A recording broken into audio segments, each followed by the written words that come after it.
grass-fed beef. So you hear about it everywhere, and it's probably better for the climate and for your health. But you almost never hear about it here in Sweden. Why is that? Is everything grass-fed? Is nothing grass-fed? Let's find out.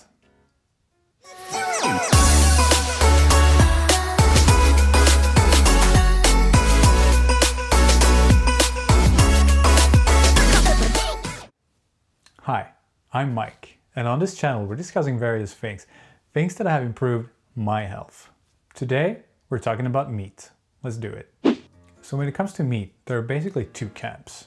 So there's the grass-fed and the grain-fed camp.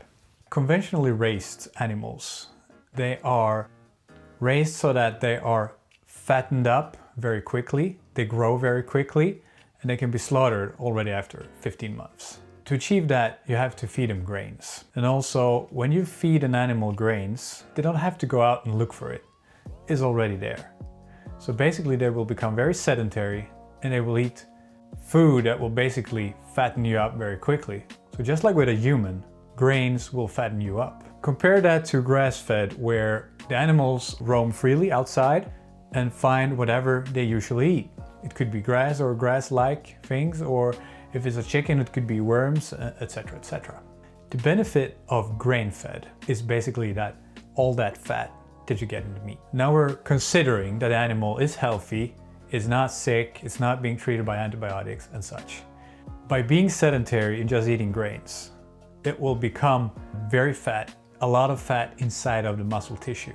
Then you get that marbling. Like you know these high-grade beef, the Wagyu or the Kobe beef, they have a lot of marbling. And they are very, very sedentary animals eating a lot of grains. So with grass-fed animals, they're out in the pastures a lot. They're moving around, they're growing slower. Because they're eating what they're supposed to, they're not accumulating so much fat. They also develop a little bit different flavor, and as a result, they will not be as tender as the grain-fed version. So why choose grain-fed? Well, basically, you're having animals that are roaming freely.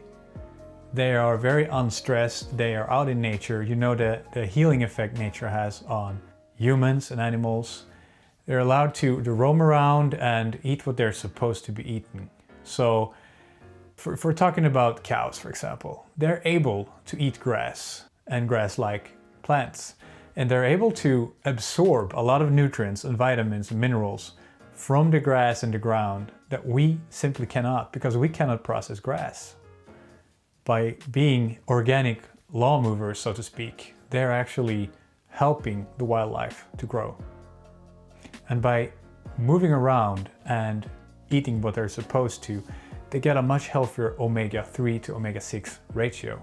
The cows are not stressed. They are allowed to live for quite a lot longer, because it takes longer for a cow to grow eating only grass. They're happier, and it is much better for the climate. So let's just look at the meat quality in general in Sweden. It's quite a big country in comparison to how many people live here. We are 10 million people in quite a lot of area. And since we have a lot of land, a lot of natural pastures, so it's easier for the farmers to just have the animals just walk around and eat whatever they want. We eat about 2.5 million pigs, 400,000 cows, and about 250,000 lambs each year. Let's compare that to, example, Germany, where they eat 58 million pigs every year. So meat consumption has gone down quite a bit over the last years, because meat is generally assumed to be not so good for your health, especially red meat, and people say that it's not so good for the climate. Now, if you're looking at the animals, I feel quite blessed to be in Sweden. There are very strict rules for animals in Sweden, especially when it comes to animal welfare. Animals are not allowed to remain sick. If they get sick, they have to be treated. So we have a lot of vets going around all the different farms that are registered, checking up before and after they've been slaughtered. You're not allowed to throw away any organs or anything. Everything has to be inspected. So if an animal is mistreated, or even if it's sick, you might lose your license unless you're attending to it. So let's talk about antibiotics. So it has been shown that treating animals with antibiotics will actually make them grow faster. And of course it will prevent disease by bacteria. So in 2006, the European Union came in and said, you're not allowed to use antibiotics on animals unless they are sick. But Sweden is far ahead in this game. They already forbid the use of antibiotics in 1986. And you need a vet to have a look at the animal, except that antibiotics will have to be used if the animal is sick. So there are a lot of countries outside of the European Union that still use antibiotics to promote growth. For example, the United States. So have a look at this graph. This is showing how much antibiotics different countries are using in meat per kilo. And if you look at it, Sweden is very, very high up. It's only used in very few cases. And then you see pretty far down you have the United States of America. And if you look at Spain and Cyprus, I wouldn't dare to eat that meat. Basically, if you have a bacterial infection, you could just eat some chicken from Cyprus and you should be fine. So we have pretty high standards in the normal grocery stores. If you're looking to buy eggs, it's good to know that you're basically not able to find caged chicken eggs anymore since the mid-2000s. Every single egg that you'll find is free range. Not all of them are free range outside, but they are allowed to walk around freely inside. Now, animals that are not grass-fed, they're usually eating something called, in Swedish, power food, which is a mix of different grains and a non-GMO soy for protein. If you are looking for grass-fed meat, be aware that they will have less marbling in general. So think about it. If you're out moving, as a human should do, you should not really have that much fat inside of your muscle, right? So I recently started this carnivore experiment where I eat only eggs, fish, shellfish, meat, chicken, basically anything from the animal kingdom goes. It's really important to choose high quality, as it is my only source of food. And I really want to make sure that I get all my vitamins, my minerals, everything that I need. It has actually been shown that minutes after ingesting food and proteins, those proteins, not amino acids, they will become part of your muscle minutes after. So you are actually 100% of what you eat. Atoms and molecules are just going around. Energy is going around. We're all just changing forms. So you will become what you eat. So on this carnivore experiment, I'm mainly eating grass-fed meat. And I'm really curious to see how it affects my ketones, my blood sugar, my waistline, my body fat percentage, my muscle mass. So I'm going to track all that and I'm going to post that video. And please remember to subscribe, click the bell icon, and you'll be notified exactly when that drops. So where do you find grass-fed? I was looking around in all of the big stores like ICA, Coop, Hemköp, City Gross. So we have a lot of big chains when it comes to groceries. It was really hard to find anything that is called grass-fed. You do find something called KRAV. I'll get into that a little bit later. But I was looking and looking, and then finally, while Googling, I found a few really good resources. So there's this one place called Gröna Gårdar, which translates to green gardens, and it's basically a collection of farmers sending out to basically anywhere in Sweden, at least close to the major cities. And they'll be able to find boxes of beef, sometimes pork, and lamb is also available. It's all grass-fed. Not all of it is organic. You have to read from which farm it's being shipped out from.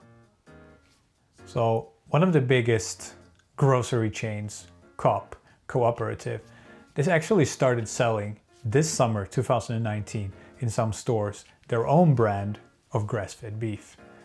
You can look at the package, it's called Naturbetets kött, and they're selling a lot of different cuts.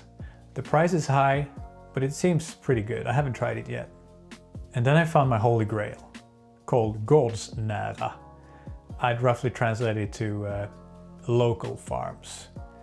And basically, this is a collection of farmers close to you. It's actually showing a list ordered by how far it is away from you. And I found a lot of really nice farmers there. really close to where I live actually. Some of them they deliver home to you, some of them deliver to a major city in your proximity. So I found one really close to me, Stockamöllan. I gave them a call and they drove home to me a whole box of already butchered nice cuts of a grass-fed organic cow. And the price was really good actually. It was around 150 crowns per kilo, which is really good. So the second best thing, if you're browsing around in the grocery store and you want to find something healthy, then we do have something in Sweden which is really good. So we have organic, European Union organic, and we have the Swedish organic, which is called KRAV. And the good thing about KRAV is that it's basically organic. There are no chemicals. Basically, no animals are fed any food with chemicals or GMOs. They all have access to fresh grass, pastures, similar. A maximum of 30% of the food that they're being fed can be power food, meaning grains and soy. That means that the rest is actually grass-fed. At least 60% of the food has to be locally produced, and animal welfare is really, really strict on KRAV with really tight checkups. So let's talk about climate. So you hear a lot about meat not being so good for the climate. And what is that based on? So it is actually the food that is prepared for the animals that has a lot of impact on the environment. Producing this power food with the grains and the soy is impacting the climate. This also means that if you're choosing grass-fed and the animals basically eat only what they find on the nature pastures, then it's actually good for the environment because they are allowing more species to flourish and we don't have to produce any food for them. There's also another topic that ruminants, animals eating grass, when they're doing that, they're producing gases. So they're burping out and farting out methane gases, which is not very good for the environment. Animals walking around in nature, eating what they're supposed to be eating, being free and farting and burping, seriously can't be the biggest problem out there, can it? All right, so let's look at this practically. What do I do? So I do get those big boxes, around 25-30 kilos, directly from the butchers, grass-fed and organic, and then I put in the freezer those bags that I cannot cook immediately. If I'm out of meat and I'm in the grocery store and I need something, then I usually pick something that is KRAV. Another really good option is actually wild meat, which you'll find usually in the frozen food section. So these have a very low effect on the climate, and they have been eating what they find in nature. That's it for this video. If you made it all the way to the end, thank you so much. Please help me out by giving this video a thumbs up, and I'll be seeing you in the next one.